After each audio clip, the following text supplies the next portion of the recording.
بسم اللہ الرحمن الرحیم۔ السلام علیکم اسٹوڈنٹس، آج ہم حدیث نمبر 5 پڑھیں گے۔ حدیث نمبر 5 ہے لا یؤمن احدکم حتی یکون ہواہ تبعا لما جئت بہ۔ تم میں سے کوئی شخص مومن نہیں ہو سکتا جب تک کہ اس کی خواہش اس کے تابع نہ ہو جائے جو میں لایا ہوں۔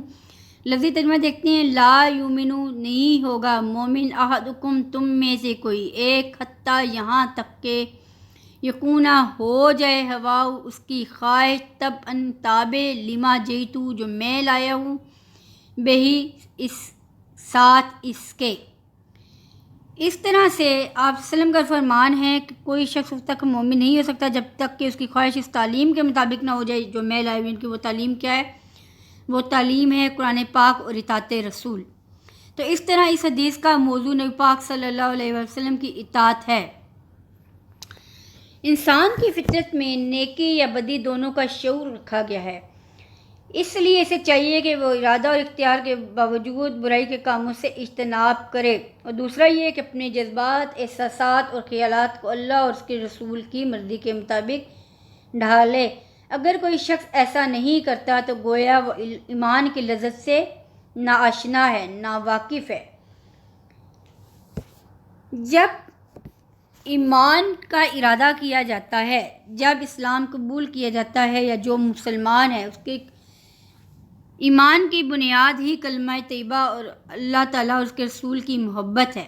لا الہ الا اللہ محمد رسول اللہ، اللہ ایک ہے، اس کے سوا کوئی عبادت کے لائق نہیں اور محمد اللہ کے رسول ہیں۔ اس کلمے کی بنیاد پر اطاعت اللہ اور اطاعت رسول انسان پر لازم ہے، اور اللہ اور اس کے رسول کی اطاعت کا طریقہ کار یہ ہے کہ اللہ تعالیٰ کی کتاب اور ان کے نازل کردہ پیغمبر نبی پاک صلی اللہ علیہ وسلم پر ایمان لایا جائے، اور جب تک انسان کا عمل اللہ اور اس کے رسول کے حکم کے مطابق نہیں ہوگا وہ مسلمان نہیں ہو سکتا۔ اگر ہماری خواہشات اللہ تعالیٰ کے دین اور نبی پاک صلی اللہ علیہ وسلم کے اسوہ کے مطابق نہیں ہوں گی اس وقت تک ایمان کامل نہیں ہو سکتا، مومن ہو ہی نہیں سکتے ہیں۔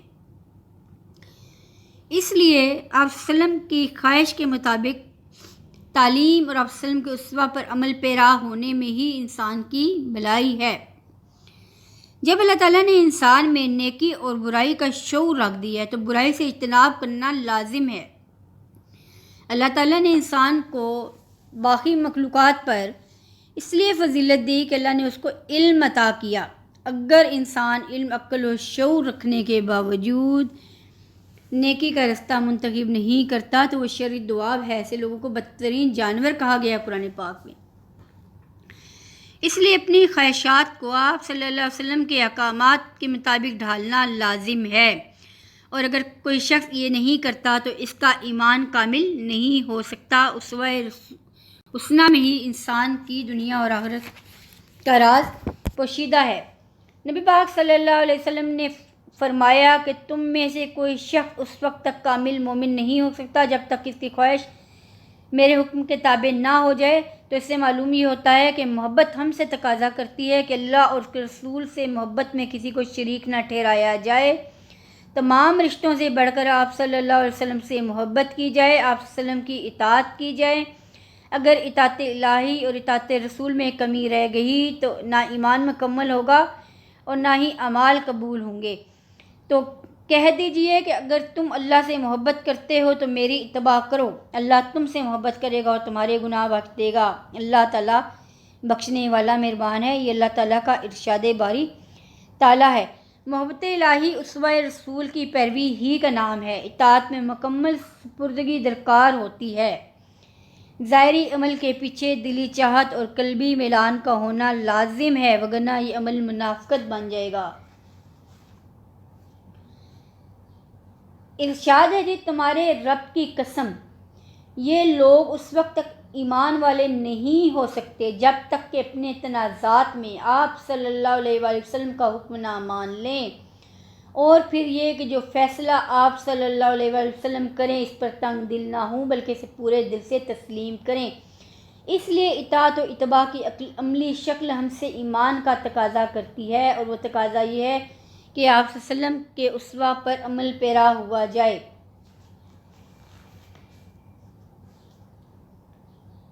اگر مسلمان اپنی خواہشات کو قرآن مجید کے تابع بنا لیتا ہے اور اس کی عائد کردہ پابندیوں میں خود کو محفوظ کر لیتا ہے تو پھر اس سے برے عمل سرزد ہونے کا امکان ختم ہو جاتا ہے۔ اس لیے نیک عمل ایک خواہش سے ہی ہوگا، اور وہ خواہش یہ ہے کہ اپنی خواہشات کو قرآن مجید کے تابع کر لیا جائے۔ جو ایسا نہیں کرتا وہ ایمان کی لذت سے ناآشنا ہے اور ایمان کی تکمیل نہیں ہوگی۔ علامہ اقبال کا خوبصورت شعر ہے، عاشق رسول تھے، زبان نے کہہ بھی دیا لا الہ تو کیا حاصل، زبان نے کہہ بھی دیا لا الہ تو کیا حاصل، دل و نگاہ جو مسلمان نہیں تو کچھ بھی نہیں۔ اس طرح اس حدیث مبارکہ کی روشنی میں ہمیں آپ صلی اللہ علیہ وسلم کے احکامات کی پیروی اور